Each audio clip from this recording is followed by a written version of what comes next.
بسم اللہ الرحمن الرحیم الحمد لأہلہ والصلاة لأہلہا اما بعد اللہم صلی علی محمد عبدک ورسولک وصلی علی المؤمنین والمؤمنات والمسلمین والمسلمات اللہم صلی علی محمد کما تحب وترضی لہ۔ دنیا میں کوئی شخص آپ کو ایسا ملا ہو اور جس نے ہجرت کی اور اس کو گھاٹا ملا ہو، اس کو نقصان ہوا ہو؟ ہرگز نہیں۔ چاہے وہ دنیا کے لیے کی ہو، مال کے لیے کی ہو، اسباب کے لیے کی ہو، تجارت کے لیے کی ہو، حصول دولت، حصول شہرت، حصول دنیا، اس کے لیے کی ہو۔ ہجرت کی ہو اور اس کو گھاٹا ہوا ہو، نفع نہ ہوا ہو۔ تاریخ انسانیت میں اس کی مثالیں بہت کم ہوں گے، اس کی مثالیں بہت کم ہوں گے۔ اور آج تک آپ نے ایک چیز محسوس کی ہو، جتنے بھی اولیاء کرام آپ کو ملیں گے سب ہجرت والے ملیں گے۔ آپ تاریخ کو اٹھائیں، تاریخ کے اوراق کو پلٹیں، لاہور میں ایک بھی ولی اللہ کا دوست، لاہور اولیاء سے بھرا ہوا ہے۔ دلی، لاہور، ملتان، اچھ، ٹھٹھا، مکلی، کچھ شہر ایسے ہیں، ہر شہر میں اللہ کے ولیوں کی مزارات ہیں، لیکن شہر ایسے ہیں جو پر ہی پر ہیں، گلی اور کوچوں میں۔ لاہور بھی انہی میں سے ہے۔ کوئی ایک تاریخ میں نہیں ملتا کہ لاہور کا ہو۔ حضرت علی حجویری رحمت اللہ تعالی علیہ افغانستان کے صوبہ غزنی حجویر سے تھے۔ حضرت لال شہباز قلندر نام عثمان مروندی ہے۔ مروند آذربائیجان روس کے ساتھ تبریز سے 45 کلومیٹر دور ایک بستی مروند ہے۔ روس، آذربائیجان اس کی سٹیٹ۔ اور کہاں روس کی وہ سردی اور کہاں سہون سندھ کی انتہا کی گرمی۔ اللہ کے دین کے لیے ہجرت کی، نام عثمان تھا۔ اور اللہ کی محبت میں ایسے کڑے، ایسے اپنے آپ کو مشقتوں، مجاہدوں، قربانیوں میں ڈالا کہ جیسے لوہا آگ میں جال کے لال ہو جاتا ہے، ایسے لال بن گئے۔ لال شہباز، ایسا باز جو ہواؤں کی پرواز کرے، جس کو نیچے کی پرواز نہ آتی ہو، جس کو فضاؤں کی پرواز آتی ہو، وہ شہباز ہوتا ہے۔ جو روحانیت کی اونچی پرواز پہ پہنچ گیا، قربانیاں کرتے کرتے، مجاہدے کرتے کرتے، ناگواریاں سہتے سہتے سہتے سہتے لال ہو گیا، آگ میں جائے بغیر۔ اور وہ آگ کی وہ مقررہ ہیٹ ہوگی تو لال ہوگا لوہا، اگر آگ مقررہ وہ نہیں ہوگی تو لوہا گرم تو ہوگا پر لال نہیں ہوگا۔ تندور گرم تو ہوگا پر لال نہیں ہوگا جب تک کہ وہ مقررہ اس کو آگ نہ ملے۔ اور اس کے لیے آگ کی حدت اور شدت چاہیے، اس کے لیے ناگواریاں اور قربانیاں چاہیے، اور اس کے لیے پردیس چاہیے اور ہجرت چاہیے۔ لال شہباز کہ قربانیاں کرتے کرتے، اتباع سنت، مدینے والے کی زندگی اور عشق میں اپنے آپ کو ڈھالتے ڈھالتے ڈھالتے ڈھالتے کہ پھر اللہ پاک جل شانہ نے پرواز کی، شہباز کی پرواز عطا فرمائی۔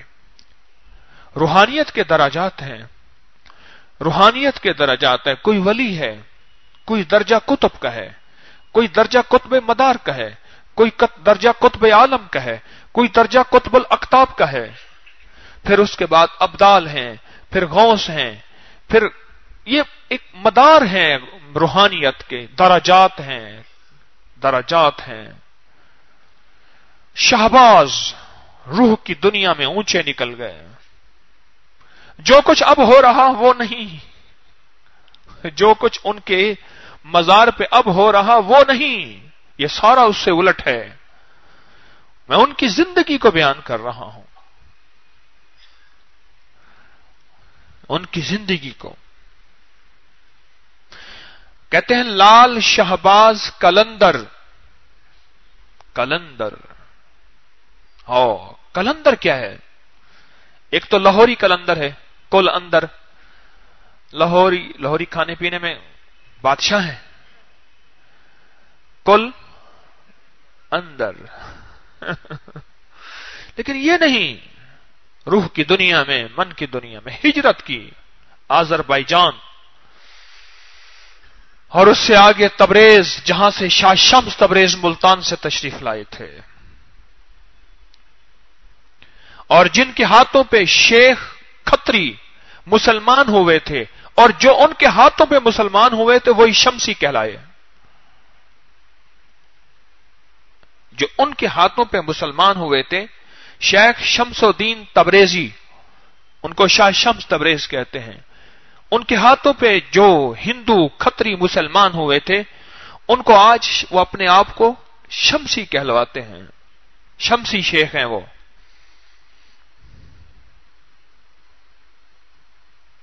کلندر کیا ہے؟ کلندر یہ ایک مقام اور درجہ ہے. کلندر کے معنی ہے منجمد ہو جانا، اصل میں جم جانا، فریز ہو جانا. صحابہ کرام فرماتے ہیں کہ ہم آقا کی محفل میں ایسے بیٹھے ہوتے تھے کہ ہم ایسے جم کے بیٹھے ہوتے تھے، پرندے آ کے ہمارے سروں پہ بیٹھ جاتے تھے. وہ کہتے تھے کوئی بے جان کوئی پتھر پڑا ہوا ہے. اتنا ادب کا مقام تھا. ٹک ٹک دی دم دم نہ کشیتم.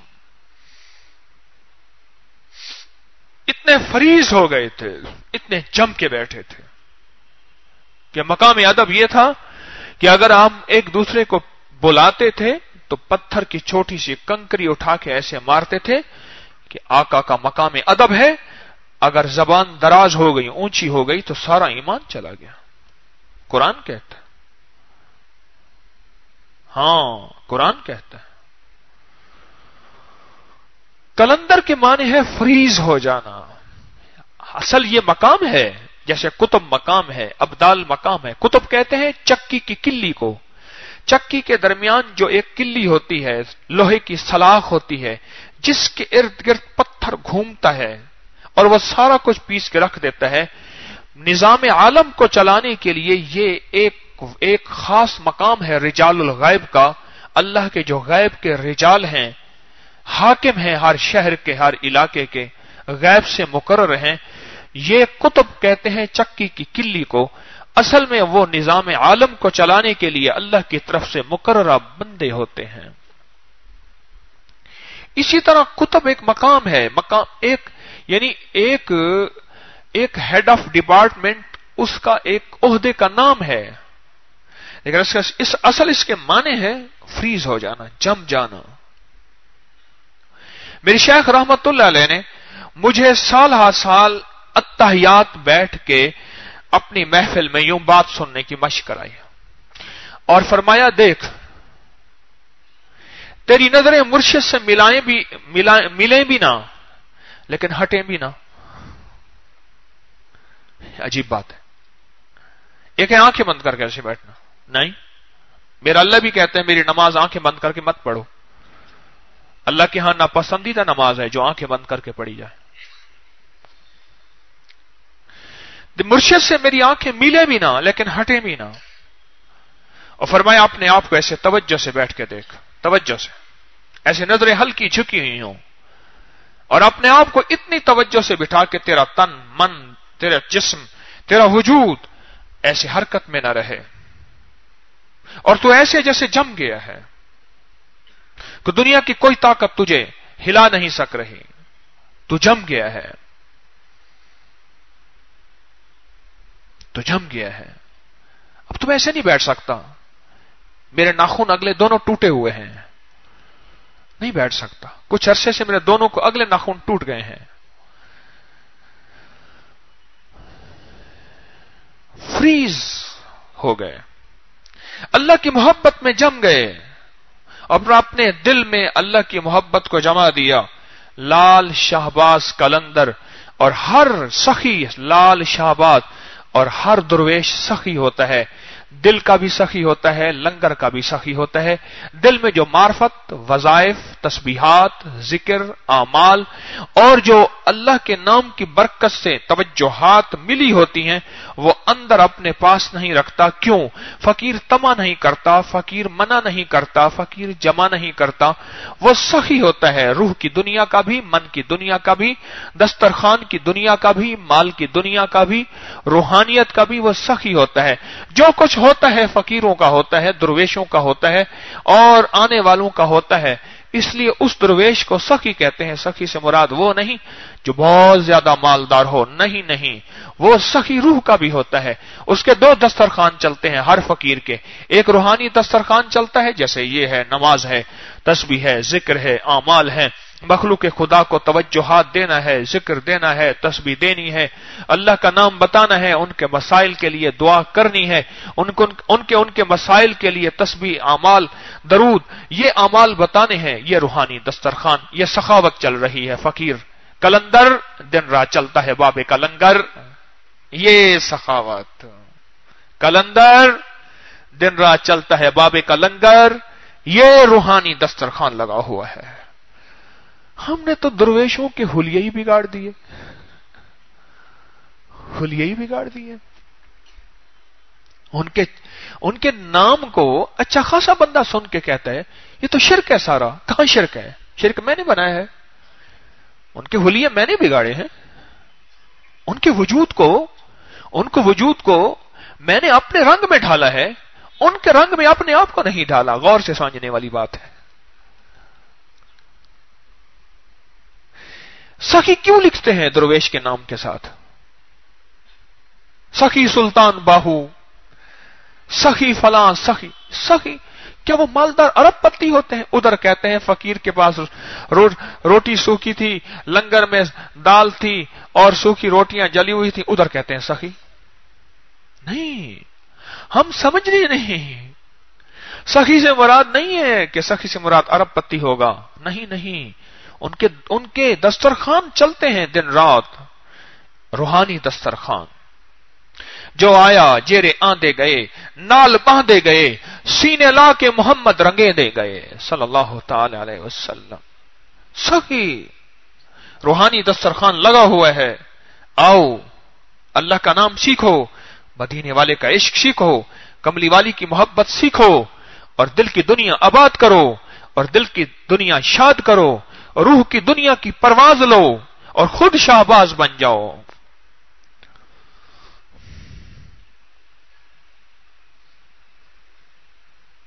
اور ایک دسترخوان جسمانی ہے، جو دال دلیا ہے فقیر کے پاس وہ رکھ دیا، آنے والا جو سائل ہے وہ کھا کے چلا گیا۔ اس لیے ہر فقیر کے نام کے ساتھ سخی آتا ہے، سخی اس لیے آتا ہے۔ سخی، لال، شہباز، قلندر، نام تو عثمان ہے، یہ سارے لقب ہیں، لقب ہیں، لقب ہیں، نام تو عثمان ہے۔ میں بات یہ کر رہا تھا کہ ہجرت نے کسی کو گھاٹا نہیں دیا، نقصان نہیں دیا۔ کوئی بھی دنیا کی ہجرت کی ہو، مال کے لیے، تجارت کے لیے، زراعت کے لیے، صنعت کے لیے، اور کسی کو نقصان کیا ہو، نہیں نہیں نہیں۔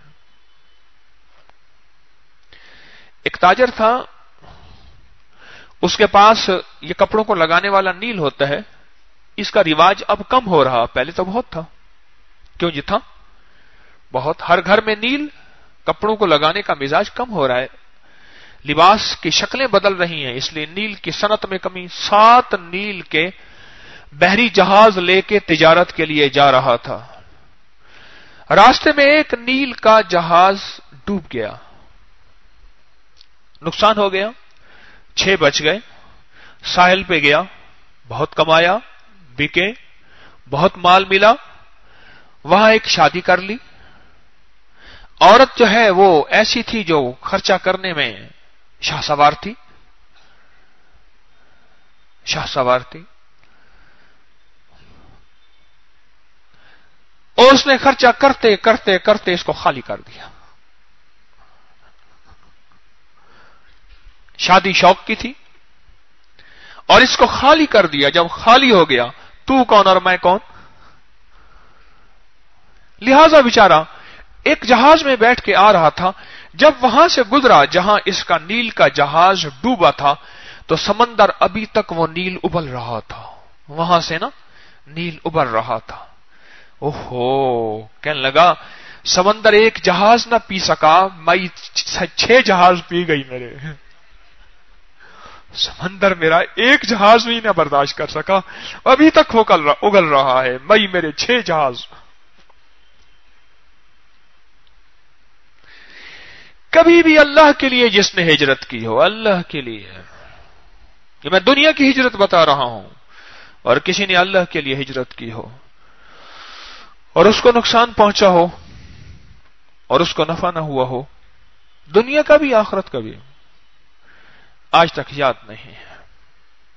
جس نے اللہ کے لیے ہجرت کی ہو، اپنا گھر بار چھوڑا ہو، بیوی بچوں کو چھوڑا ہو، گھر کی زندگی، گھر کا نظام، گھر کا مزاج چھوڑا ہو، اور اللہ کے لیے ہجرت کی ہو، اللہ کو پانے کے لیے۔ اور یہ آج کے دور کا مزاج ختم ہو چکا ہے۔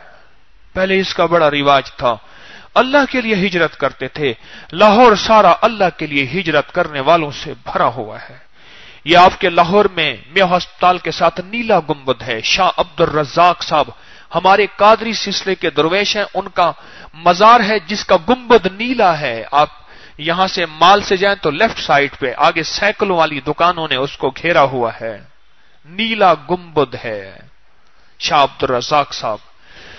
مسجد وزیر خان کے تہ خانے کے اندر وزیر آباد اور وزیر خان، یہ وزیر آباد شہر اسی کی وجہ سے، اور یہ وزیر خان، اس کے تہ خانے کے اندر ایک درویش کی تربت ہے، وہ بھی اس سلسلے کے پوری دنیا میں اور پورے لاہور میں پردیسی مسافر ہی سوئے ہوئے ہیں جنہوں نے آ کے یہاں کام کیا اور اللہ کی ان کے ساتھ مدد آئی۔ طوفان اٹھے مخالفتوں کے، ملامتوں کے، اٹھے طوفان، خود بخود بیٹھ گئے۔ 1918 میں ایک درویش کو ہتکڑی لگا کے دلی سے مولانا عبید اللہ سندھی رحمت اللہ علیہ کی شاگردی کی وجہ سے یہاں لایا گیا۔ نظارۃ المعارف وہاں دلی میں ایک ادارہ تھا ان کا، وہ اس وقت کے حکمرانوں کو پسند نہیں آیا، ان کو جیل میں ڈالا گیا۔ پھر انہوں نے سوچا کہ اس کو ایسی جگہ لے جائیں جہاں اس کا ضمانت لینے والا کوئی نہ ہو۔ لاہور میں آئے، ایک سکول کے ماسٹر نے ضمانت لی اس درویش کی، ہتکڑیاں لگی ہوئیں، اور چھوٹی سی ایک مسجد میں اللہ کا نام لینا شروع کیا، اور اللہ کا نام لیتے لیتے مخلوق خدا کو اللہ کا نام سکھایا۔ پردیسی مسافر، اس کا جو باپ تھا وہ مسلمان ہوا تھا، ان کا جو دادا تھا وہ سکھ تھا، مسلمان پردیسی، یہاں لوگوں کو اللہ کا نام سکھایا سکھایا سکھایا۔ اللہ کا نام سکھاتے سکھاتے کئی بار قاتلانہ حملے بھی ہوئے، کئی بار لوگوں نے کھڑے ہو کے بھری محفل میں گندے غیر اخلاقی الزام بھی لگائے، بڑی کہانیاں بھی چلیں، خنجر بھی اور قاتلانہ حملہ بھی اور چھاپے بھی، سب کچھ چلتے رہے۔ پر فقیر جب اس دنیا سے رخصت ہوا تو میت کے ساتھ بانس باندھے گئے، اور وہ ایک تاریخی جنازہ تھا اور ایک اعلان کر رہا تھا اس دنیا میں کہ لوگوں، پردیسی آ کے اگر اللہ کا نام لیتا ہے تو ایسے جاتا ہے۔ اور پھر جب قبر میں دفن کیا گیا، قبر سے مٹی نکلی پر خوشبو نکلی، اور جو خوشبو نکلی اور مخلوق حیران ہو گئی۔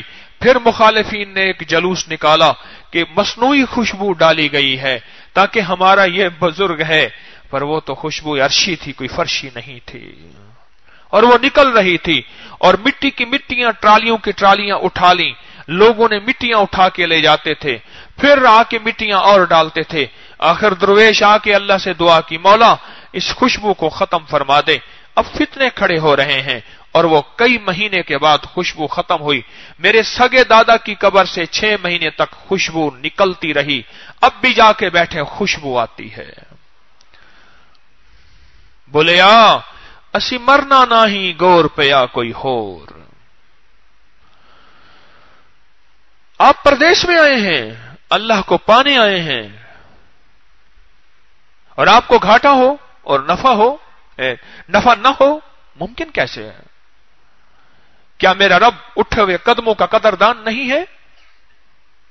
کیا میرے رب کو خبر نہیں یہ چارپائی اور بستر اور فوم ایئر کنڈیشن میں سونے والا, یا گھر میں کچھ نہیں, چارپائی تو چلو ہے, سفید پوشی ہے, پنکھا تو ہے, یا کچھ اور سہولیات تو ہیں, نیچے چٹائیوں پہ سویا ہوا ہے اور پڑا ہوا ہے. کوئی اٹھ آتا ہے, کسی کا پاؤں لگ گیا, کسی کا ہاتھ لگ گیا, اور کسی کی طبیعت میں کیسے اور کس طرح. میرے اللہ کے ہاں کیا اس کی کوئی قیمت نہیں؟ جو مخلوق سے اپنی قدردانی نہ کرنے کا شکوہ کرتا ہے, اما قدر اللہ حق کا قدر ہی, میرے بندو تم نے میری قدر کی ہی نہیں. جو مخلوق کو یہ کہتا ہے کہ میری قدر تم نے نہیں کی, وہ رب نعوذ باللہ بے قدری کر کیسے سکتا ہے؟ اللہ کے لیے ہجرت کرنا اور اللہ کے لیے گھر بار چھوڑنا اور اللہ کو پانے کا جذبہ لے کے دن رات بیٹھے رہنا کہ جی میں ہے کہ در پر کسی کے پڑا رہوں, سر زیر بار منتیں درباں کیے ہوئے, جی چاہتا ہے پھر وہی فرصت کے رات دن, بیٹھا رہوں تصورے جانا کیے ہوئے. یہ اللہ کے لیے اس کی کوئی قیمت نہیں. جتنے بھی درویش آئے ہیں آج جن کا نام ہے, ان سب کی زندگیاں اٹھا کے دیکھیں, ان کا گھر کہاں, جائے مہد کہاں, جائے لحد کہاں, اماں کی گود کہاں, قبر کی گود کہاں.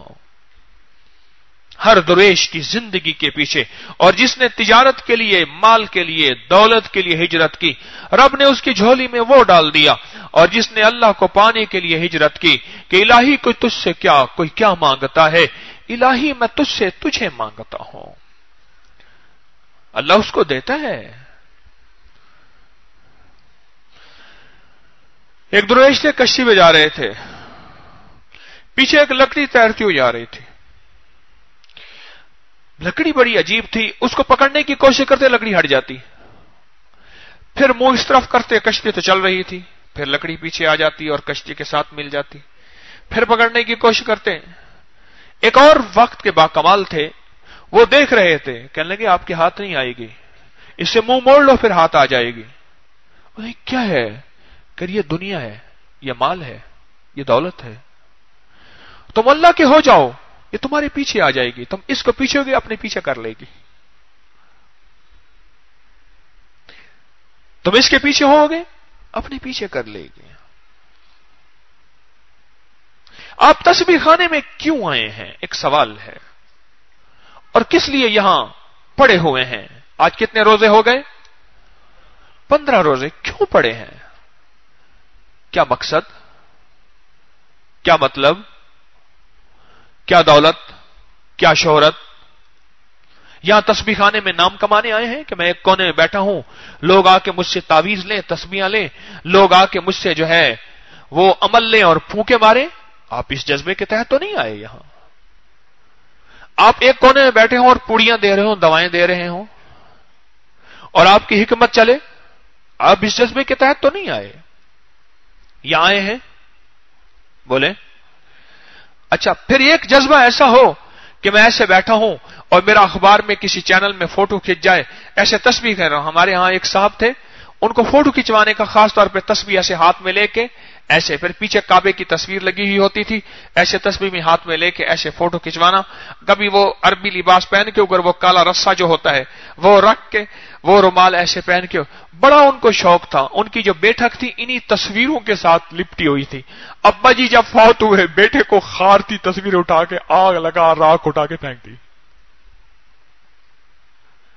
آپ اس جذبے کے تحت تو یہاں نہیں آئے. اور یاد رکھیے گا, اگر جذبہ بدل گیا ساری قیمت ختم ہو گئی. کہ یہاں میرا نام ہو جائے, یہاں میری دکان چل جائے، یہاں میرا دفتر چل جائے، یہاں میری دوائی بک جائے، یہاں میری گولی کیپسول چل جائے، یہاں میرا تعویذ دھاگا چل جائے، یہاں میری پھونک اور میری پیری چل جائے، اور اگر یہ جذبہ طارق کے اندر بھی ہوا تو لوگوں کو دنیا میں طارق کی واہ واہ ہو جائے گی، پر طارق کی اللہ کے ہاں کوئی قیمت نہیں ہوگی۔ قیامت کے دن اللہ کہے گا کہ ان سے لا کے سلا لے جن کے لیے تو نے کیا تھا۔ اور ویسے ایک بات عجیب بتا دوں، ممبر پہ بیٹھنے والے اکثر خطرے میں ہوتے ہیں، اور ممبر پہ بیٹھنے والے اکثر پار نہیں اترتے۔ کیوں؟ لوگ انہیں حضرت حضرت کہتے ہیں، اور یہی حضرت حضرت کہنا انہیں مار جاتا ہے۔ آپ میرے لیے دعا کیا کرو، یہ ممبر بڑا خطرناک ہے، یہ کرسی بڑی خطرناک ہے، یہ مسند کسی شیخ نے دی ہے، 16 بزرگوں نے مجھے خلافتیں دی ہیں، میں ان کی خلافتوں کو نہیں، ان کی عنایتوں اور ان کے اعتماد پہ پورا اتر جاؤں۔ یہ مسند بڑی کمزور ہے، پل میں آدمی کہاں سے کہاں چلا جاتا ہے۔ ظاہر میں آدمی کے اندر خشوع اور خضوع اور تسبیح ہوتا ہے، اور اندر اگر کچھ ہو گیا تو بس معاملہ گڑبڑ، اور اللہ کے ہاں اس کی کوئی قیمت، کوئی حیثیت نہ رہے۔ میں کس لیے آیا یہاں؟ آپ نے ہجرت کیوں کی اور کس لیے کی؟ ہر سانس ہر لمحہ اپنے آپ کو پڑھتے رہیے گا، میں بھی آپ بھی۔ اگر ہر سانس ہر لمحہ اپنے آپ کو نہ پڑھا، پل میں جذبے بدل جاتے ہیں۔ شاہ عبدالعزیز دعاجو رحمت اللہ علیہ فرماتے ہیں، روٹی کے توے پہ جلتے کچھ وقت لگتا ہے، آدمی کے جذبے اور نیت کے بدلتے وقت ہی نہیں لگتا، ٹائم ہی نہیں لگتا، پل میں نیت اور جذبہ بدل جاتا ہے۔ ہر سانس ہر لمحہ، یہ ممبر پہ بیٹھنے والا بھی اور نیچے بیٹھنے والے بھی، یہ سارے اپنے آپ کو پڑھتے رہیں، کیوں آیا؟ گھر کیوں چھوڑا؟ تسبیح خانے میں بستر، تسبیح خانے میں چٹائیاں کیوں کیا؟ میرے شیخ مرشدی حجویری رحمت اللہ علیہ فرماتے تھے، جب یہ کیوں اپنے لیے نکلنا شروع ہو جائے گا، کیوں تو نے وہ کام کیوں کیا تھا، تو اس وقت تو توجہ سے کیوں نہیں بیٹھا تھا، اجتماعی عمل تو نے کیوں چھوڑا تھا، دوسرے کی چیز پہ طمع تو نے کیوں کیا تھا، فلاں کسی کو ٹھوکر کیوں ماری تھی، فلاں اس کا حق کیوں کھایا تھا، اپنی نیت کو تو نے کیوں بدلا تھا، اس مجمع سے نفع لینے کا طمع تیرے دل میں کیوں آیا تھا۔ جب فرمایا دل سے کیوں آئے گی اپنے لیے، تو سارے عالم میں امن رہے گا، خیر رہے گی، عافیت رہے گی، اور اس انسان کی ترقی کامیابی بڑھتی چلی جائے گی۔ اور جب دوسروں کے لیے کیوں شروع ہو جائے گی، دنیا میں جھگڑے اور فساد شروع ہو جائیں گے۔ اپنی ذات کے لیے میں بھی آپ بھی کیوں اپنی ذات کے لیے میں یہاں کیوں آتا ہوں تسبیح خانے میں؟ دنیا لینے کے لیے؟ شہرت، دکانداری، پیری فقیری میری بن جائے، میری حکمت چل جائے، شہرت ہو جائے، ایسے ہاتھ میں تسبیح اور میرے فوٹو کھچ کے پوری دنیا کے میڈیا میں چلے جائیں؟ کیوں؟ ایک سوال ہے، کیوں؟ یا میرے ہاتھ میں لاٹھی ہے تو میں لوگوں کو کہوں میں یہاں کا بڑا ہوں، یا حضرت کے ساتھ چل کے آتا ہوں اس چلنے کو کیش کروں؟ کیوں؟ ایک سوال ہے۔ اور طارق ممبر پہ بیٹھ کے یہ جو باتیں کرتا ہے یہ کیوں کرتا ہے؟ فن خطابت کے لیے، لوگوں کو متاثر کرنے کے لیے، واہ واہ کے لیے، کمال کے لیے، حیرت کے لیے؟ کیا نکتے نکلتے ہیں، کیا باتیں ہیں، کیا وظیفے ہیں، کیا روحانیت ہے، کیا بات کی تاثیر ہے؟ طارق کیوں بات کرتا ہے اور مجمع کیوں بات سنتا ہے؟ طارق یہاں کیوں آتا ہے اور مجمع یہاں کیوں رہتا ہے؟ اندر میرے ہر سانس، ہر لمحہ، ہر لہجہ ہلچل مچی رہے۔ ایک درویش بیٹھے ہوئے تھے، ان کے خدام سارے بیٹھے تھے، تو ان سب سے پوچھا، یہ بتاؤ عالم کسے کہتے ہیں؟ عالم کسے کہتے ہیں؟ تو کسی نے، سننے والی بات ہے، بڑی کام کی بات ہے، تو کسی نے کہا جی کہ جس کے پاس علم ہو، کسی نے کہا جس کے پاس نالج ہو، کسی نے کہا جس نے کتابیں پڑھی ہوں، کسی نے کیا کہا، کسی نے کیا کہا، کسی نے کیا کہا۔ پھر فرمانے لگا نہیں، کسی نے جواب مجھے صحیح نہیں دیا. میں بتاتا ہوں عالم کسے کہتے ہیں. جس کے اندر اضطراب ہو وہ عالم ہے. اضطراب، ٹینشن، ٹینشن، ٹینشن. جس کے اندر ٹینشن ہو، بے چینی ہو کہ ہائے میرا یہ سب کچھ ایسا تو نہیں کہ اللہ کے ہاں ناپسندیدہ ہو جائے، کہیں میری نیت میں ڈاکہ تو نہیں ڈال دیا، کہیں میرا جذبہ خراب تو نہیں ہو گیا، کہیں یہ سارا دکھاوا تو نہ ہو گیا، کہیں یہ میرا آنا دنیا کا مقصود تو نہ ہو گیا، کہیں یہ آنا شہرت کا مطلوب تو نہ ہو گیا، کہیں یہ آنا دکانداری کا مقصد تو نہ ہوا، میری خدمت اس لیے تو نہیں لوگ مجھے کہیں واہ کیا خدمت کر رہا، کہیں میرا جذبہ بدل تو نہیں گیا. فرمایا جس کے اندر یہ بے چینی لگی رہے، بے کلی بے قراری لگی رہے، وہ عالم ہے. اور علم پڑھ کے بھی جس کے اندر بے چینی نہیں، وہ عالم نہیں ہے، وہ جاہل ہے.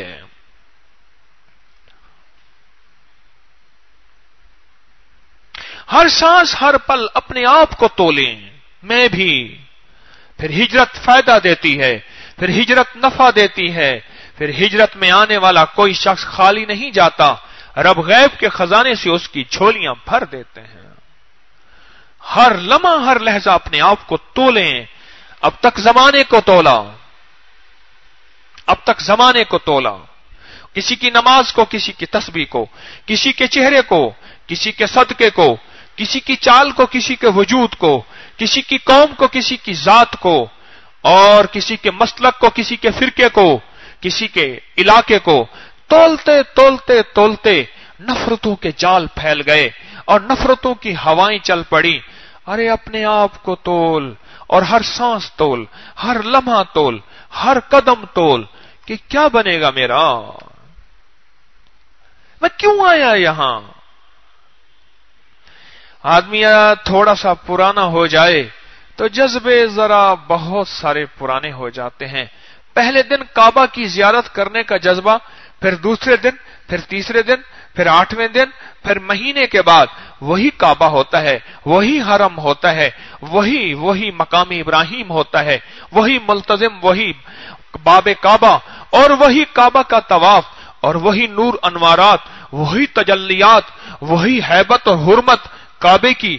پر انسان کے جذبے ٹھنڈے کیوں پڑ جاتے ہیں؟ بہت کم ہوتے ہیں جن کے وہی جذبے رہتے ہیں. انسان آہستہ آہستہ اپنے جذبات کو کم کر دیتا ہے. کہیں ایسا نہ ہو کہ میرا آنا مجھے خود نقصان کا ذریعہ نہ بن جائے. اگر میں نے اپنے آپ کو ہر سانس، ہر لمحہ، ہر لہجہ، ہر قدم، ہر پل نہ تولا، ورنہ پھر دوسروں کو تولنا شروع کر دوں گا. پھر تو مرشد بھی میری تول میں نہیں آئے گا، اس کو بھی میں تولنا شروع کر دوں گا. اور اگر اپنے آپ کو تولا تو پھر ترقی کی راہیں، ترقی کی منازل، کامیابیاں، عزتیں، رزق کے دروازے، برکتوں کے دروازے، قرضوں سے خلاصی، راحتوں کے دروازے، گھریلو الجھنوں سے نجات اور مشکلات، مسائل اور بندش اور جادو کا ٹوٹنا، یہ خود بخود ہٹتا چلا جائے گا نظام، اور تیرے حق میں سارا کچھ سنورتا چلا جائے گا جب اپنے آپ کو تولے گا. میں یہاں کیوں آیا اور کس جذبے کے تحت آیا، اور اتنے دن میں نے کیوں گزارے، اور آئندہ جو دن گزارنے ہیں کیوں گزارے. اور اگر ابھی کوتاہی ہو گئی ہے، آدھے روزے ختم ہو گئے، ان آدھوں روزوں میں ان کوتاہیوں کا ازالہ کروں گا، ان کمیوں کا ازالہ کروں گا، ازالہ کروں گا. میں کوئی حرج نہیں، دور سے بیٹھ کے بات سن لوں گا. مجمع کو چیرتا ہوا، لوگوں کو تکلیفوں دیتا ہوا حضرت کے سامنے نہ بیٹھا، کوئی حرج نہیں. اسلام بھی کہتا ہے اگر کعبہ کو بوسہ، اگر حجر اسود کو بوسہ نہیں دے سکتا پر لوگوں کو تکلیف نہ دے، دور سے استلام کر لے، بسم اللہ اللہ اکبر، دور سے کر لے. کعبہ جیسی ہستی میں میرا اللہ کہتا ہے دور سے کر لے، نہ دھکے دے، آگے آنے کے دھکے نہ دے. رب کا انوکھا نظام ہے. اپنے آپ کو ہر سانس، ہر لمحہ تولتے رہیں. منبر پہ بیٹھنے والا بھی اور نیچے سننے والے بھی، لیکچر دینے والا بھی اور لیکچر سننے والے بھی تولتے رہیں. اپنی چال کو تولیں، میں بھی آپ بھی اپنے بولوں کو تولیں، اپنی ہاتھ میں لی ہوئی تسبیح کو تولیں. اس تسبیح کا مقصد کیا ہے؟ اپنے چہرے کو، اپنے لباس کو، اپنے الفاظ کو تولیں. میں ایک جگہ سے سفر کر کے آ رہا تھا تو جہاز ابھی لینڈ ہوا لاہور کے ایئرپورٹ پہ. سیٹ سے میرے ساتھ ایک صاحب بیٹھے ہوئے تھے اور وہ بڑی انوکھی حرکتیں کر رہے تھے، ایسے جیسے پہلی دفعہ سفر کیا ہو. مجھے کہنے لگے مولوی تنوں ایک بیلٹ بندنی آندی ہے؟ میں کہ سکھا دے. پھر اس نے مجھے بیلٹ باندھنی سکھائی. پھر کھانا آ گیا. اچھا خود بھی بیچارہ میری طرح نہیں آتا. اچھا خیر یہ ساری کہانی چلتی رہی. کوئی گھنٹے کا سفر تھا.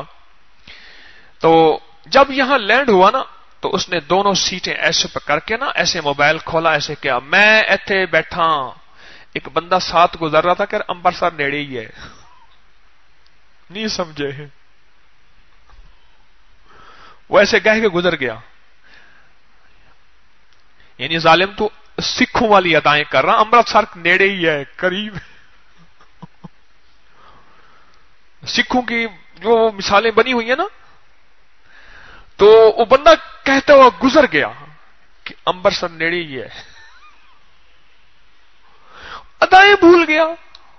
میرے تجربے میں ایک بات ہے، یوں ایئرپورٹ میں داخل ہوتے ہی لہجہ بدل جاتا ہے، الفاظ بدل جاتے ہیں. جہاز کے اندر داخل ہوتے ہی بندہ بدل جاتا ہے. کیا ہو جاتا ہے؟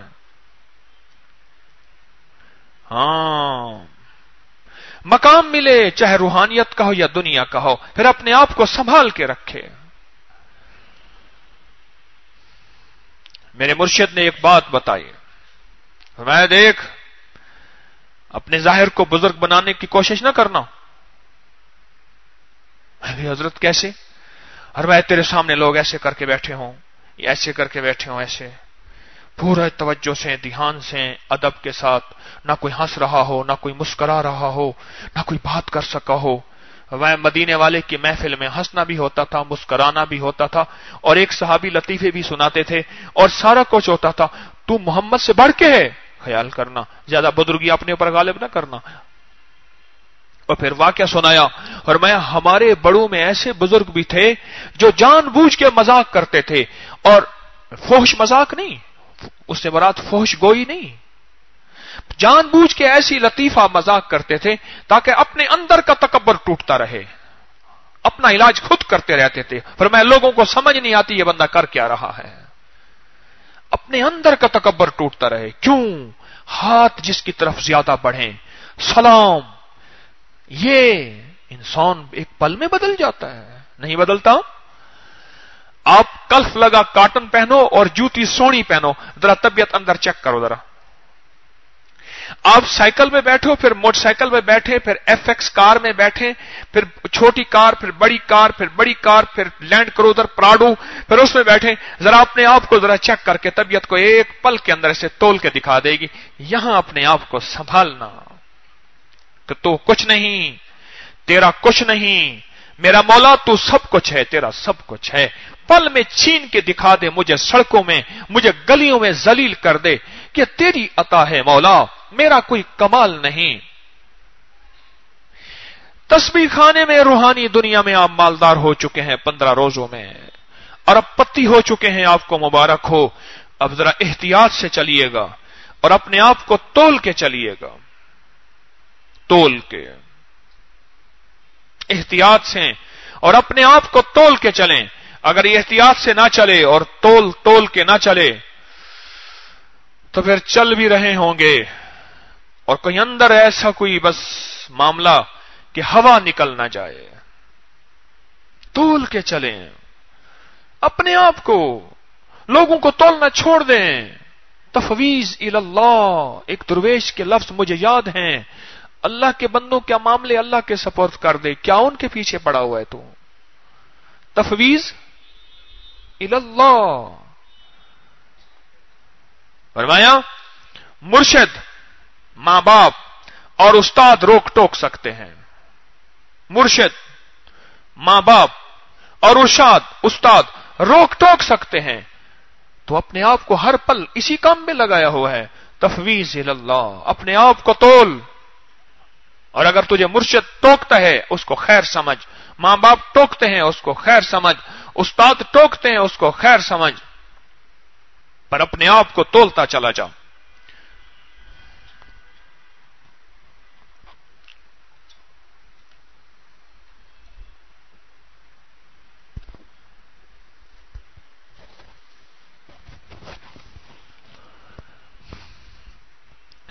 اگر تولیں گے زندگی کا سفر بہترین ہوگا۔ عمر رضی اللہ تعالیٰ عنہ فرماتے ہیں اپنا حساب مرنے سے پہلے کر لے، ادھر کا حساب ہلکا ہو جائے گا۔ کیا بات ہے، اپنا حساب مرنے سے پہلے کر لے، ادھر کا حساب ہلکا ہو جائے گا۔ ہر سانس، ہر لمحہ، ہر پل ان لمحات کو تولتے، آج صبح سے لے کر شام تک اجتماعی اعمال میں میں کتنا بیٹھا، کتنا سویا، یہاں آ کے کیا میری نیند بڑھ تو نہیں گئی، یہاں کہ میرا کھانا بڑھ تو نہیں گیا، یہاں کہ میرا پینا بڑھ تو نہیں گیا، یہاں کہ میرے ٹیک لگانے اور سہولت پانے کا مزاج بڑھ تو نہیں گیا، یہاں آ کے میرے مزاج کے اندر اکتاہٹ، گھبراہٹ، دوسروں کو جھٹک دینا اور ایک بندے کو اٹھا کے پرے پھینک دینا، کیا یہ مزاج بڑھ تو نہیں گیا؟ یا تو تربیت کے لیے آیا تھا میں، تربیت کے لیے، ہر لمحے اپنی نیت پہ نظر ہو اور اپنے جذبے پہ نظر ہو۔ اور ایک درس میں نے ایک بات کہی تھی، یہ سامنے لکھا ہوا ہے، روح اور نیت، روحانیت، بس ساری تسبیح خانہ ان دو لفظوں میں، یہ روح، روحانیت، بس سارا تسبیح خانہ انہی دو لفظوں میں ہے۔ زندگی کا سارا تسبیح خانہ، روح کی سارا زندگی کا سفر، سارے جذبے، سارے جلوے اور ساری زندگی کا دن اور رات اور موت تک کا آخری لمحہ اور آخری سانس اسی نیت میں ہے کہ اگر روح پانی ہے، روحانیت میرے پیچھے لکھا ہوا ہے، دیکھو غور سے، اگر روح کی دنیا پانی ہے تو پھر ہر وقت اپنی نیت پہ نظر رکھ، یہ ہے روحانیت۔ بس آسان سا کام ہے۔ اگر روح کی دنیا، روح کی ترقی، روح کا کمال، اللہ کا تعلق، مدینے والے کا عشق یہ پانا ہے تو پھر اپنی ہر وقت نیت پہ نظر رکھ، اپنی نیت پہ، لوگوں کو نہ پڑھ، لوگوں کو نہ تول۔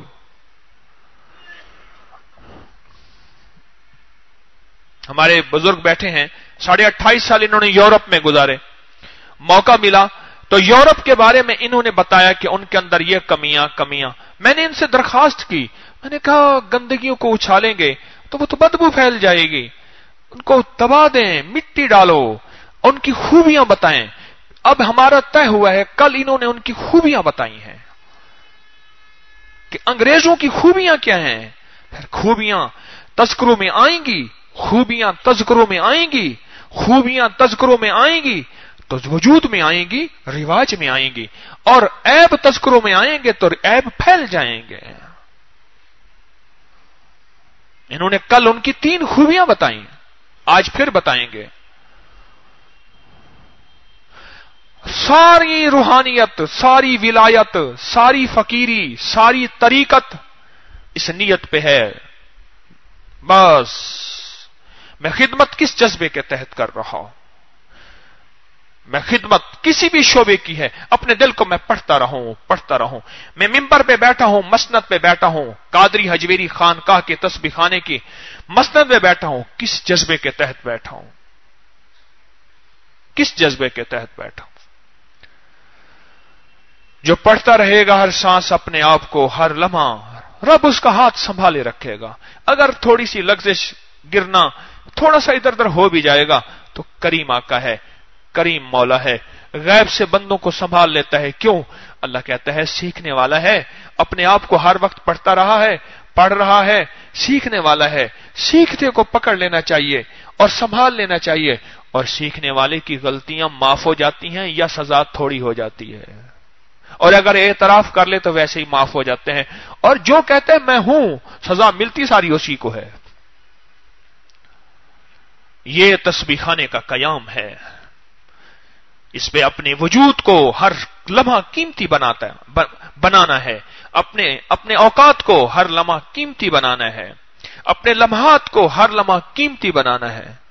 یہ انسانی جسم جس طرح ہم ڈھالتے جائیں گے ڈھلتا چلا جائے گا، پھر ایک وقت آئے گا ٹیک کے بغیر نہیں بیٹھ سکے گا، ایک وقت آئے گا جسم کے بغیر نہیں چل سکے گا۔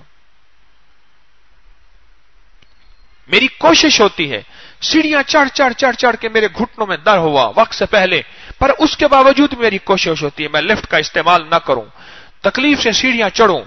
اٹھنے بیٹھنے میں مجھے تکلیف ہوتی ہے، رکوع میں اٹھنے بیٹھنے میں کہتا ہوں نہیں، اگر بیٹھ گیا تو میں منجمد ہو جاؤں گا، میں کلندر بن جاؤں گا، پر وہ کلندر مجھے نہیں بننا، مجھے دوسرا کلندر بننا ہے جس میں اللہ کی محبت ایسی پختہ ہو جائے، جم جائے کہ جو کسی چیز سے نکل نہ سکے۔ اللہ کی محبت، مدینے والے کا عشق ایسا دل میں جم جائے، ایسا فریز ہو جائے۔ اپنے وجود کو جتنا ہم سہولت دیتے چلے جائیں گے اور جسم ایسے سہولت میں بڑھتا چلا جائے گا، اور اپنے آپ کو ہر سانس پڑھتے چلے جائیں، چاہے آپ تسبیح خانے میں ہیں یا تسبیح خانے سے باہر ہیں، زندگی کی کسی شعبے میں ہیں، پڑھتے چلے جائیں، اپنے آپ کو تولتے چلے جائیں۔ اللہ زندگی میں دنیا آخرت کی خیروں کو ڈالتا چلا جائے گا، اور اللہ خود بخود غیب سے تربیت بھی کرے گا، انگلی بھی پکڑے گا، راہیں بھی دکھائے گا، اور اگر کمی کوتاہی میں تھوڑا سا پھسلنا ہوا تو اللہ خود سنبھال بھی لے گا، معاف بھی کر دے گا۔ نستغفرک ونتوب الیک، نستغفرک ونتوب الیک، سبحان اللہ وبحمدہ، سبحانک اللہم وبحمدک، اشہد ان لا الہ الا انت، نستغفرک ونتوب الیک، انت نستغفرک ونتوب الیک، نستغفرک ونتوب الیک، نستغفرک ونتوب الیک، نستغفرک ونتوب الیک، نستغفرک ونتوب الیک، وصلی اللہ علی النبی الکریم وعلی آلہ وصحبہ وأہل بیتہ وعطرتہ اجمعین، آمین برحمتک یا ارحم الراحمین۔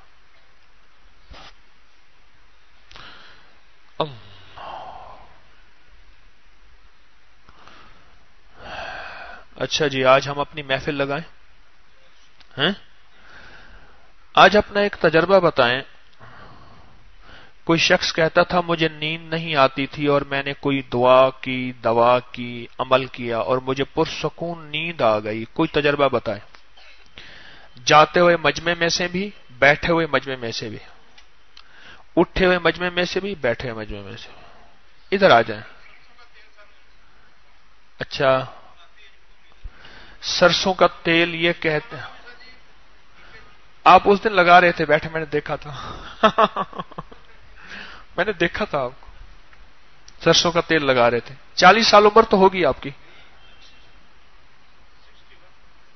41 سال ہے، 41 سال، اچھا 61 سال، اچھا بڑی بات ہے کہ 41 سال میں ایسے جوان نظر آتے ہیں آپ۔ اچھا 61 سال عقل بڑھاپے کا ہو گیا۔ اچھا اچھا اچھا، ماشاء اللہ 61 سال کے، ماشاء۔ اچھا، ایک تو سرسوں کا تیل پاؤں کو لگانا ہے، اور کیا بتا رہے ہیں جی؟ کس کا؟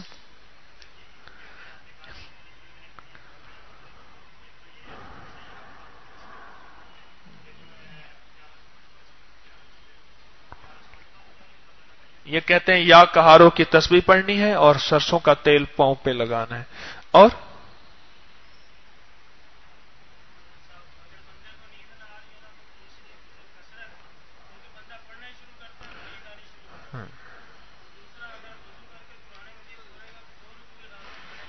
کہتے درود پاک کی کثرت ہو تو نیند آتی ہے، وضو کر کے قرآن پاک کی اگر 2 رکوع ہی ابھی نہیں پڑھے گا تو نیند آنا شروع ہو جائے گی، اور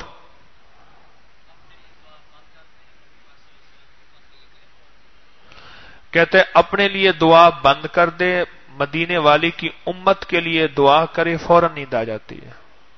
جی،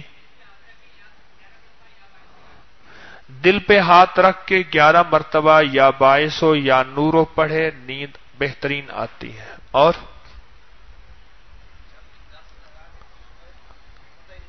کہتے ہیں جب بھی درس لگاؤں بس پتہ نہیں چلتا نیند آ جاتی ہے نیٹ پہ یا موبائل پہ.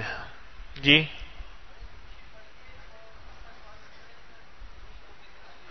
درود شریف کی تسبیح اور استغفار کی تسبیح پڑھنے سے نیند بہت بہترین آتی ہے، اور اللہ تعالی سے باتیں کرنے سے نیند بہت اچھی آتی، آپ یہ فرما رہے ہیں. جی اور جی جی جی آپ کو ایک دور میں نیند بالکل نہیں آتی تھی، گولیاں کیپسول کھاتے تھے، پھر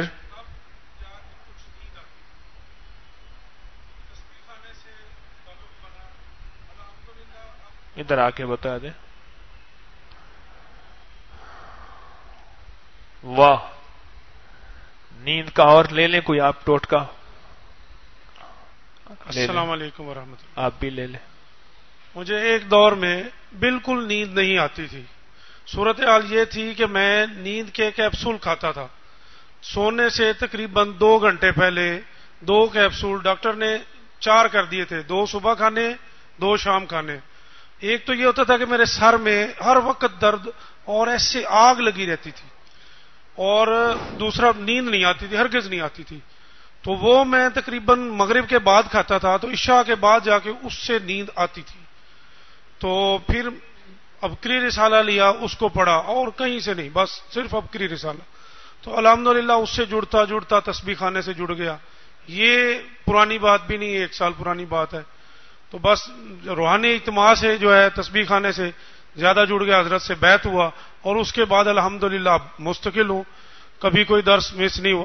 تو اب نیند کی صورتحال یہ ہے کہ میں پچھلے کچھ دنوں سے دعا مانگ رہا ہوں، یا اللہ میری نیند کو کچھ کم کر دے.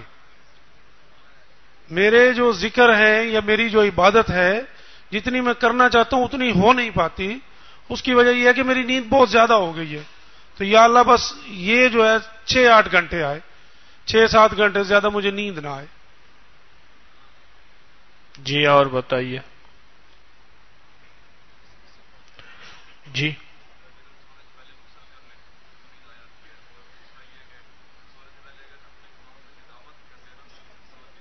ادھر بھائی اگر سونے سے پہلے آپ غسل کر لیں تو نیند اچھی آتی ہے، اور دوسرا ہے کہ اپنے گناہوں پہ اگر آپ ندامت کر لیں تو جسم سکون میں آ جاتا ہے اور نیند آ جاتی ہے فوراً. اور کرنی بھی چاہیے، ہمیں سونے سے پہلے ندامت ضرور کرنی چاہیے اپنے گناہوں پہ، یعنی استغفار. جی اور بتائیں. جی قریب آ جائیں جو عرض کر رہا ہوں. جی بتائیے.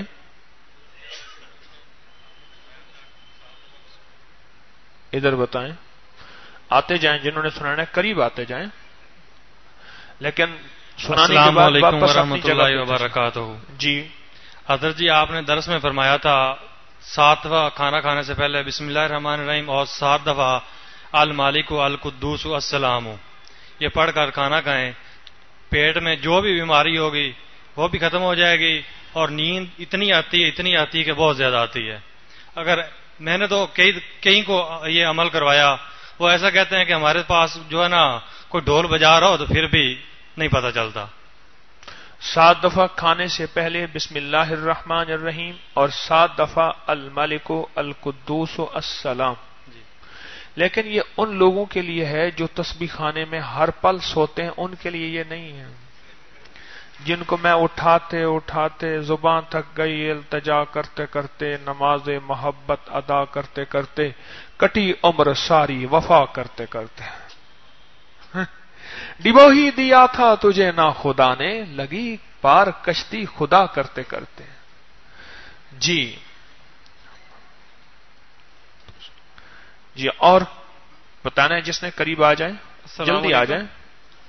یا حیو یا قیوم برحمتک استغیث. اگر نیند نہ آ رہی ہو تو چند بار اس کا ورد کریں، اور اس کے بعد پوری امت میں جتنے لوگوں کو نیند نہ آ رہی ہے ان کے لیے دعا کریں کہ یا اللہ جو لوگ بے چین ہیں اس وقت ان کو نیند نہیں آ رہی، ان سب کو نیند عطا فرما، سکون والی، اور ویسے ہی مجھے بھی عطا فرما. تو بندے کو بڑی اچھی نیند آ جاتی ہے. جی آپ فرمائیے. ہیں کیا کہتے ہیں؟ ہاں تسبیحات فاطمہ 33 دفعہ سبحان اللہ، 33 دفعہ الحمدللہ، 34 دفعہ اللہ اکبر، فوراً نیند آ جاتی. تسبیحات فاطمہ. جی اور جی جی جی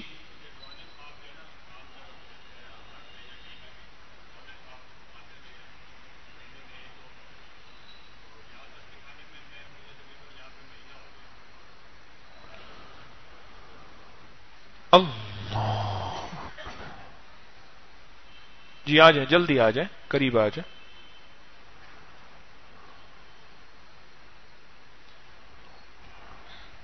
مجھے ڈرانے خواب جو ہے نا بہت زیادہ مطلب مہینے میں 1-2 مرتبہ آتے ہیں. جو میرے ساتھ سونے والے ہوتے ہیں، یعنی کہ میں کہیں جاب کرتا ہوں، ہاسٹل میں رہ رہا ہوں یا کہیں بھی تو وہ بھی ساتھ میں جو ہے نا ڈر جاتے ہیں کہ میری مطلب آواز نکل جاتی ہے. کہیں ایسا لگتا ہے جیسے میرے اوپر کسی نے مجھے دبا دیا یا کچھ ایسا ہو. تو یہاں پہ مجھے تقریباً یہاں پہ 30 دن سے زیادہ ہو گئے. تو میں ابھی تک مجھے جو ہے نا کبھی ڈرانا خواب نہیں آیا. جب بھی سویا مجھے سکون کی نیند آئی ہے. اور دوسرا یہ کہ بندہ یہاں پہ خدمت میں یا کسی بھی عبادت میں یا ذکر میں لگا ہوا اور اپنے آپ کو تھکا دے اور اس کے بعد سوئے تو اس کو بڑی سکون کی نیند آتی ہے. جی بھائی، وہ جوتیوں کا ذمہ دار کون ہے؟ لوگ اپنے موبائل کی لائٹیں مار مار کے جوتیاں تلاش کر رہے ہیں، سامنے وہاں لائٹ کیوں نہیں جل رہی؟ السلام علیکم. بسم اللہ الرحمن الرحیم. کون ذمہ دار ہے اس حال کا؟ لوگ لائٹیں موبائل کی مار مار کے اپنی سٹینڈ سے جوتیاں تلاش کر رہے ہیں، یہاں کا کوئی ذمہ دار ہے؟ جی بات کیجیے. سونے سے پہلے 11 مرتبہ اعوذ باللہ من الشیطان الرجیم بسم اللہ الرحمن الرحیم لا حول ولا قوت الا باللہ العلی العظیم. جی جی جی یہ پڑھنے سے پرسکون نیند آئے گی.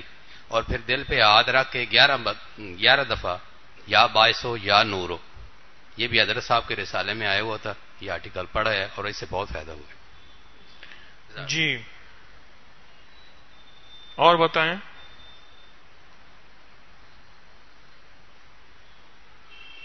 جی فرمائیے. جی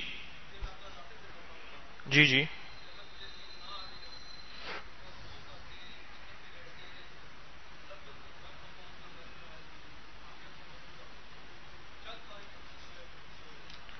جی جی وضو کر کے رب اغفر ورحم وانت خیر الراحمین چند بار پڑھتے ہیں تو آپ کو بہترین نیند آ جاتی ہے.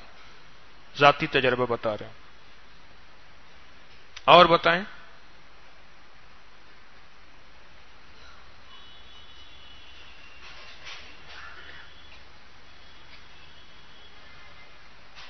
السلام علیکم.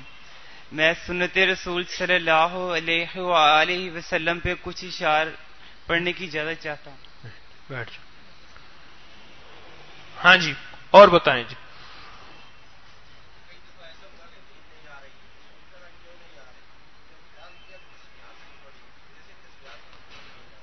ادھر آ کے بتاؤ نا یہ بات. حضرت کئی دفعہ ایسا ہوا کہ مجھے نیند نہیں آ رہی تھی، بہت سوچتا رہا کہ نیند کیوں نہیں آ رہی، کرتے بدلتا رہا. تو جب خیال آیا کہ تسبیحات نہیں پڑھی، بیت والی 3 تسبیحات، جیسے ہی تسبیحات پڑھتا ہوں بس نیند آ جاتی ہے. اور جی اور بتائیں. جی اللہ. اور بتائیں. 3 آدمی اور بتائیں.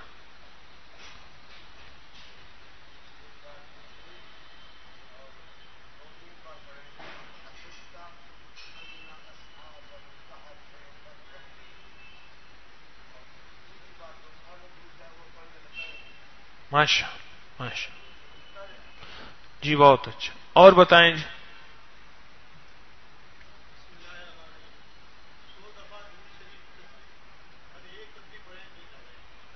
یہ کہتے ہیں 100 دفعہ درود پاک کی ایک تصویر پڑھیں نیند آ جاتی.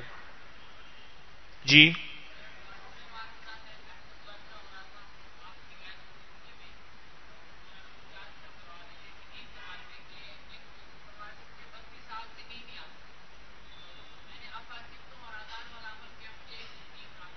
ادھر آ کے بتاؤ جی. اس کے بعد کسی اور نے بتانا ہے، پھر ہم اگلی بات شروع کریں. کسی اور نے کوئی چیز بتانی ہے؟ ٹھیک ہے. آپ بھی نیند کے بارے میں بتا رہے ہیں؟ آپ بھی؟ بسم اللہ الرحمن الرحیم. آپ تینوں ادھر آ جائیں بس، اس کے بعد اور نہ کوئی اٹھے گا. جی آپ تینوں. پچھلے ماہ رمضان میں مذاکرے کے دوران ایک بزرگ فرمانے لگے کہ مجھے 32 سال ہو گئے، میں کبھی سویا ہی نہیں ہے، مجھے پتہ ہی نہیں ہے نیند کیا ہوتی ہے. تو اس نے کہا کہ میں تسبیح خانے میں آیا تو مجھے پتہ چلا کہ افحسبتم اور اذان والا عمل کیا، تو اس کی برکت سے مجھے اللہ پاک نے نیند عطا کر دی. جی اور بتائیں.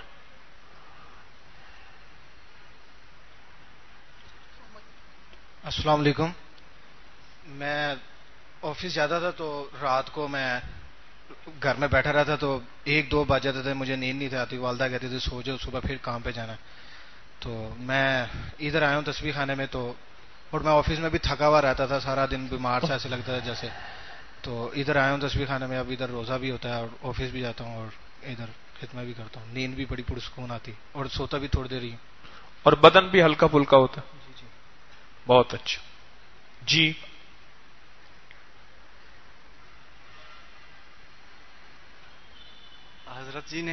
حضرت جی نے حیدرآباد میں 5 مارچ کو ایک آیت بتائی تھی، فضربنا علی آذانہم فی الکہف. اس سے بہت بہتر نیند آتی ہے. فضربنا علی آذانہم فی الکہف. کہف. اور السلام علیکم. سونے سے پہلے سونے کی دعا اللہم بسمک اموت و احیا، ایک تو اس کو پڑھنے سے بہت اچھی نیند آتی ہے. اور میرا اپنا تجربہ ہے، سورہ ملک جب پڑھنا شروع کرتا ہوں تو یہ مکمل نہیں ہوتی، مجھے نیند آنی شروع ہو جاتی. کیا پڑھنا شروع کرتے ہیں؟ سورہ ملک. جی جی. سورہ ملک یہ مکمل نہیں ہوتی، میری آنکھیں کھول کھول کے اس کو جو ہے پورا مکمل کر کے سونا پڑتا ہے. جیسی ختم ہوتی ہے مجھے نیند آ جاتی ہے. اس کی وجہ کیا ہے؟ جو سورت ملک قبر میں سکون کی نیند سلائے گی. بس آپ خود اندازہ کر لیں. جو سورت ملک قبر میں سکون کی نیند سلائے گی تو دنیا میں کیسے نہ سلائے گی. اچھا جی چلو، اللہ پاک آپ کو دنیا آخرت کی خیریں عطا فرمائے. میں تو خود آپ سے بیٹھ کے سیکھتا ہوں. موت تک انسان سیکھنے والا ہے، موت تک انسان سیکھنے والا. اللہ، آج کا ذکر خوب ہوا. ٹارگٹ بنایا کہ آج اتنا ذکر کرنا ہے، ذکر ٹارگٹ کے مطابق ہو رہا ہوگا. صلاۃ و تسبیح کا موقع نکالنا. اور سب سے زیادہ چیز جو ہے، اپنے آپ کو اجتماعی عمل میں نفس کے مجاہدے کے ساتھ بٹھانا. یہ لفظ ذرا غور سے سنیں، نفس کے مجاہدے کے ساتھ، نفس کے مجاہدے کے ساتھ. اور نفس کا مجاہدہ، نفس کہتے ابھی سو جا، نفس کہتے ٹیک لگا لے، نفس کیسے سر جھکا لے، نفس کہتے یہاں جو ہے نا اندر، یہاں رومال یوں باندھ لے خود، تاکہ نیند جو آئے بنا یوں ہو ہی نہ. اچھی طرح رومال باندھ. نفس کے مجاہدے کے ساتھ جو شخص عمل میں بیٹھے گا وہ تسبیح خانے کا سب سے فرسٹ انسان ہوگا، جس کو سب سے زیادہ نمبر آئیں گے ہر اجتماعی عمل میں، صبح سے لے کر شام تک. اجتماعی عمل میں کیوں؟ یہ ایسے ہے کہ جیسے پہاڑ اور سمندر، اور ہماری آپس کی تسبیحاں ذکر ایسے ہے جیسے ذرہ. تو سمندر کو چھوڑ کے ہم ذرے کی طرف، وہ بھی نہیں چھوڑنی، پر اجتماعی عمل میں اپنے آپ کو مجبور کر کے بیٹھے ہیں. کیا کر کے بیٹھے؟ مجبور کر کے بیٹھے. اللہ ہماری حاضری کو قبول فرمائے. آرام بھی کیا کریں اور ساتھ اپنے آپ کو اعمال میں بھی لگایا کریں. اور ایک آخری چیز جو آپ کی خدمت میں عرض کرنی ہے، جب بندہ پرانا ہو جاتا ہے تو کچھ بے تکلفی ہو جاتی ہے، اور یہیں سے نقصان شروع ہوتا ہے، بے تکلفی سے. اور پھر آپس میں جھگڑے، پھر آپس میں ناگواریاں. بس بے تکلفی نہ ہو اور معاف کرنے کا جذبہ روز بروز بڑھتا چلا جائے. آپس میں نمبر لینا، اس کے گھر پہنچ جانا، کاروبار شروع کر دینا آپس میں، پھر رشتے ناطے کرنا، پھر اس میں کوئی کمی بیشی آئی تو آ کے مجھے بیان کرنا اور کہنا جی کہ تسبیح خانے والے ایسے ہوتے ہیں، تو ہم نے تو تجھے روکا تھا کہ آپس میں معاملات، رشتے، ناطے نہ کرو، ہم نے تو روکا تھا۔ تو اس لیے یہاں تسبیح خانے میں اپنی نسبتیں بس تسبیح خانے تک رکھیں، آگے نہ ہو، اس سے خیر کے راستے نہیں کھلتے۔ ٹھیک ہے نا جی؟ اللہ آپ کو جزائے خیر دے۔ سبحان اللہ و بحمدہ، سبحانک اللہ۔